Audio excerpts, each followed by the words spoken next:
Have you ever felt that weird prickly feeling on your skin that makes all your hairs stand on end? It's this tiny universal mystery that we've all experienced. So today, we're going to dig in and figure out exactly why we get goosebumps. So to get started, I've got a little riddle for you. What in the world connects watching a scary movie, listening to an absolutely beautiful song, and just stepping out into the cold?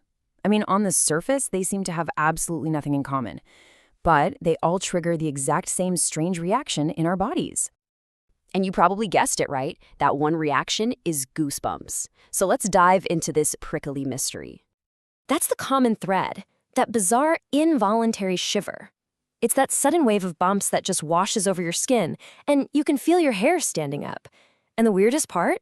It happens completely without our permission, kind of like a little ghost in our own biological machine.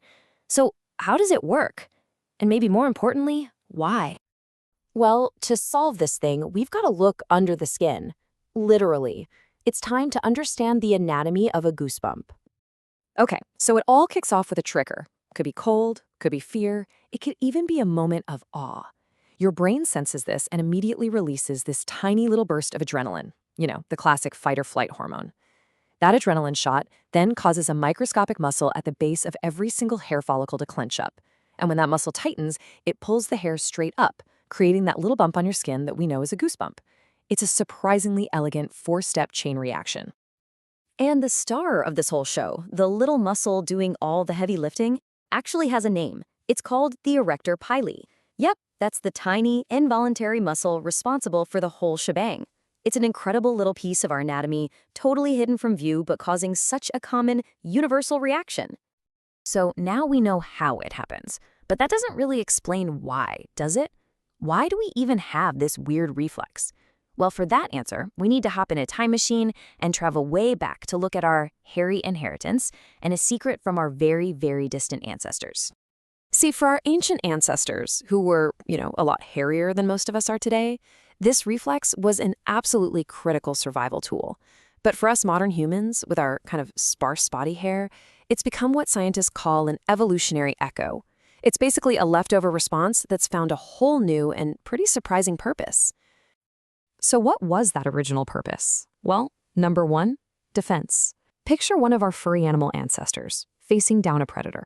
That sudden surge of adrenaline would fire up all those erector pili muscles, causing its fur to stand right on end. And instantly, boom, the animal looks bigger, more intimidating, way more threatening. It's what you could call the pufferfish effect, a clever bluff to try and scare off danger. And the second big reason was all about warmth. When all that fur stood up, it did something really clever. It trapped a layer of air right next to the skin. This trapped air acted like a perfect natural insulator, helping the animal hold on to its body heat and stay warm in the cold. It was like having a fluffy, built-in jacket that you could put on in an instant. Okay, so that totally explains the past, but today, well, most of us don't have enough hair to look scary or create much of an insulated layer. So why does this evolutionary ghost still haunt our bodies? The answer is pretty fascinating, and it's all about how the trigger has changed over time. Here's the thing. Our bodies don't really distinguish between all these different types of intense experiences. The cold reflex, that still works, obviously.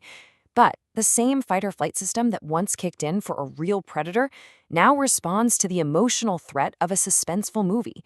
And what's even crazier is that it also responds to super positive emotions, like the sense of awe you get from powerful music, or that feeling of pride when you see someone you care about achieve something amazing. The trigger isn't just physical anymore, it's emotional. So really, what it all boils down to is this. Our bodies have cleverly repurposed an ancient survival reflex. What used to be all about defense and warmth is now a physical sign of a powerful emotional experience. It's like our biology's way of underlining a moment, telling our brain, hey, pay attention, this is important. And that kind of leaves us with a final thought, doesn't it?